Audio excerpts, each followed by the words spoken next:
Ja. Is anyone else except the king falling asleep? Gustav fell asleep. Huh? Gustav Ljungdahl fell asleep in... Yeah, he was allowed to. Not him. So, It was just 2 seconds. You can see it in Germany again if you like. Yeah, do you have any questions? Or? Yes? Where did you get the idea for the monster? For a monster? Yeah. Yeah. Could you give some light here? This is the monster here. Oh. Is there any light here?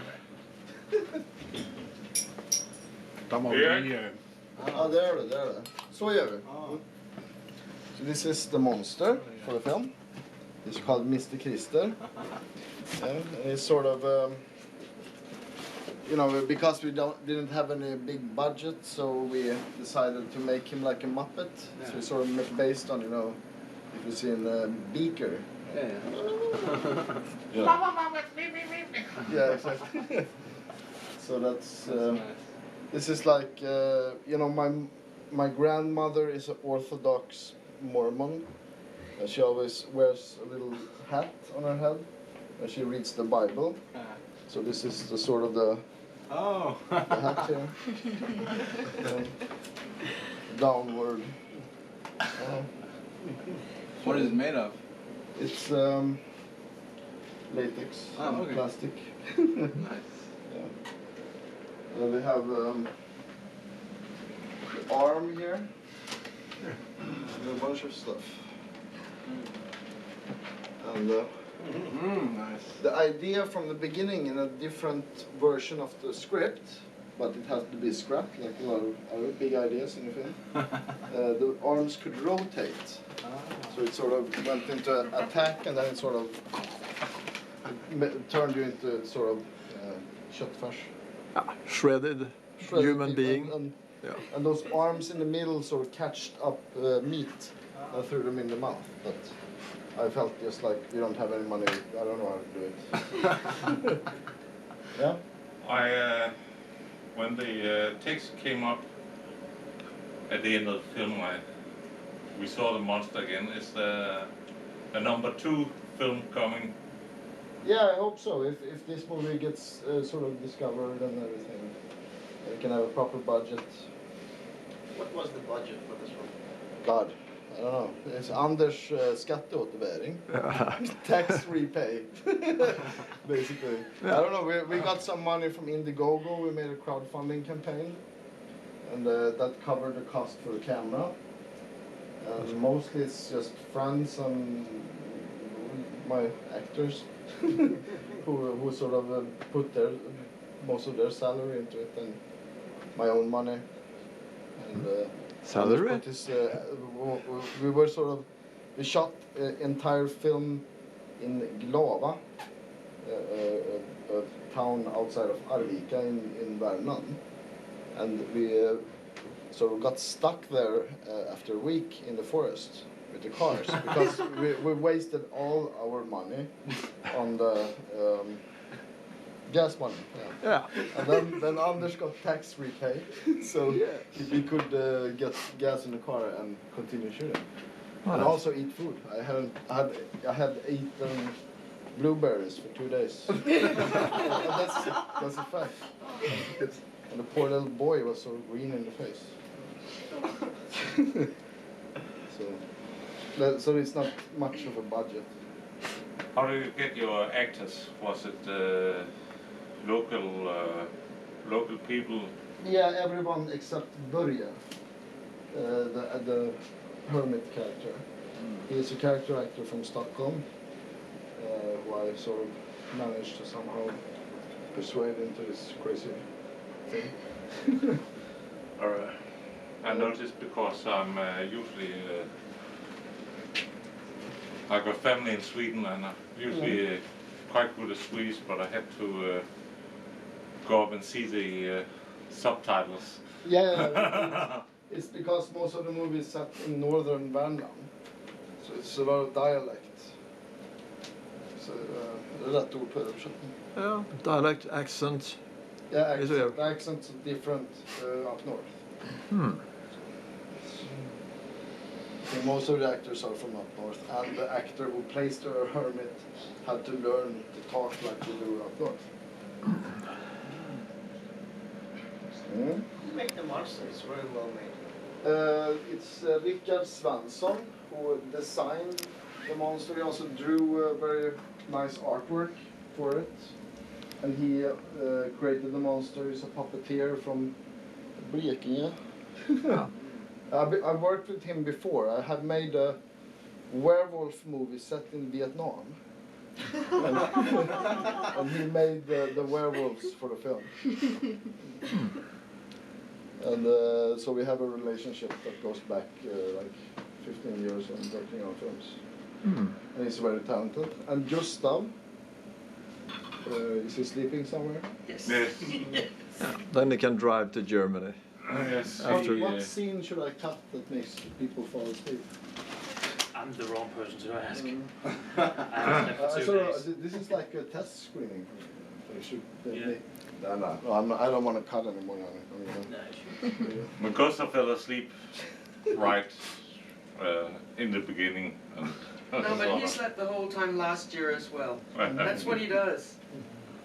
He's been eating too much. This is Gustav, who sleeps here somewhere. He made his eyeball. It's basically a moving eyeball. And all the shots for this one I made just by having the camera and this thing in my knee. You know, I'm trying to operate.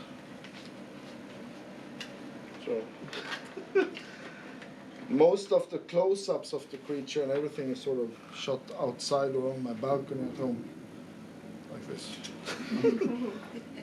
So some of the when you saw the creature in the all of the creature was it looked almost CGI. yeah, that's CGI, yes. Yes. We made the puppet version also. So we have a version of the film where it was a rod puppet, but I changed it to a CGI because the proportions don't match. And it was Gustav who was sleeping here who made that puppet. And the head is this small and the body is gigantic. It looks strange. When I got a new work buddy at my day job who is making computer games. So I just asked him, can you please help me with the creature because it's fucked up right now. So and it had nothing to do with what type of technique because I wanted to do it puppets and not CGI, but the proportions, it looks really strange. So. And this is the stomach of the monster. And this was because when we started shooting the film, Rickard was late on delivering the creature. And he was late on because he didn't have an oven that fit for the creature. And he, like everyone else, doesn't understand we have a schedule. I'm gonna start shooting now, you know. Aha.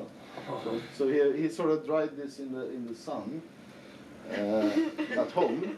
So I said, please send me something so I can do some close-ups. So he sent me this. This sort of worked out very good as a stomach. Well, in the meantime. So when it's breathing in the close-ups in the beginning, it's this. And also this close-up claw I got.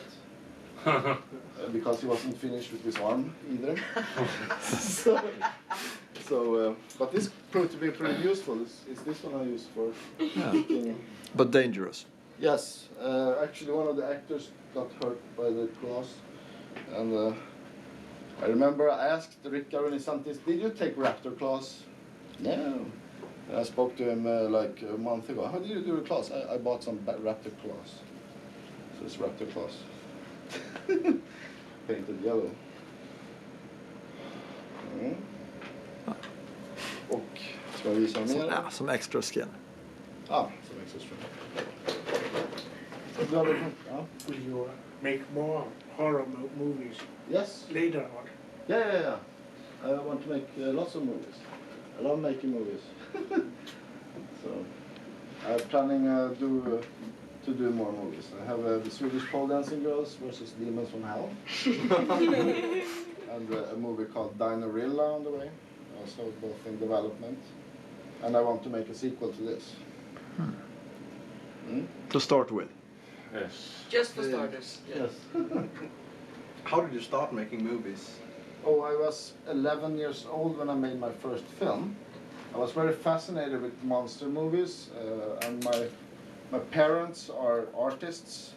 My father, he makes a lot of paintings and sculpting and stuff. So, but I saw, I liked this, like Gremlins and Critters 2, especially when I was a kid. And I saw a documentary on TV when it was behind the scenes on the Lethal Weapon 3. And then I saw, oh shit, they're sort of stopping and changing the position of the camera. Interesting. So I made my first movie, and then I made sort of hundreds of shitty movies when I was a kid. And I made a lot of music videos since then, and I went to school studying media, journalism and film. Yeah. So what was your biggest challenge making this movie? It's Getting the Norwegians into like a list of 1,000 The things. biggest. A car chase maybe? I don't know. It's a challenge to get that finished. Yeah. Editing, sound. The sound was hell, still hell. Ooh. Yeah, I noticed when the old man talks, it sounds like it's dubbed. Yeah, all of the sound is made in the studio. Okay, all of it. All of it, all Dialogue. Yes. So. Dialogue. Yeah, it's because of the quality of the original sound. So there was a soundtrack. We took sound on set, but it's sort of bad and it's echoey and stuff. So we took every actor back into the studio and redid the sound. Yeah. No, like, for example. You're gonna do it properly. Yeah, but we're still mixing the sound. Yeah, so probably when it's on a home release, it's gonna be less noticeable. If you've seen the movie Things, I think you'll appreciate that we did it a lot better than they did. Which movie? Very curious. Things. Things. Yeah. Okay. It's like every movie maker should see that just to see like how bad Okay. No, no, it no. can go. How It's a Okay. Canadian disaster. movie, and it's It's an absolute disaster of a movie. All right. It's fascinating It's, how disastrous it is. But yeah. we've shown it. We've shown it here a couple of years ago. Things. Yeah. I will check it out. Canadian movie. It's, But a big challenge for Anders. What was that? Taking a Yeah. bath? Yeah, surviving the action scenes. Yeah, we had this makeup he had that is just a couple of shots. He had to wear that over his face. First it took 6 hours to apply. When it was done, he couldn't breathe through his nose. And we drove him 5 miles out into the forest to a lake. And we pushed him down under the water and did all that stuff. Without him be able to breathe, just for a couple of shots. And that was the water scene, right? Yeah, exactly. And in the car chase, Johannes, the actor who plays Stumpen, when he climbs over the roof and over the window, is for real. And we're driving the car when it's getting liquid. Also, when everyone's jumping out of the car, is for real. And the kid. I was sort of opposed against, but the actors actually told me to do it. Sort so of. you can have a police case on your hands. Yeah, exactly. Giants. We also dragged the kid for real back in the car. But the challenge has been editing the film. It's been we shot with sometimes. I had 2 cameras, one in each hand. We had up to 4 cameras. Put them into multicam and just editing, tightening it up. The movie's been a lot longer.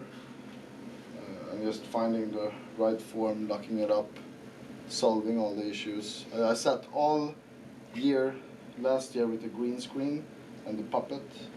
I finished all those shots and realized they suck. and replace those. So, yeah, everything's been a challenge. So.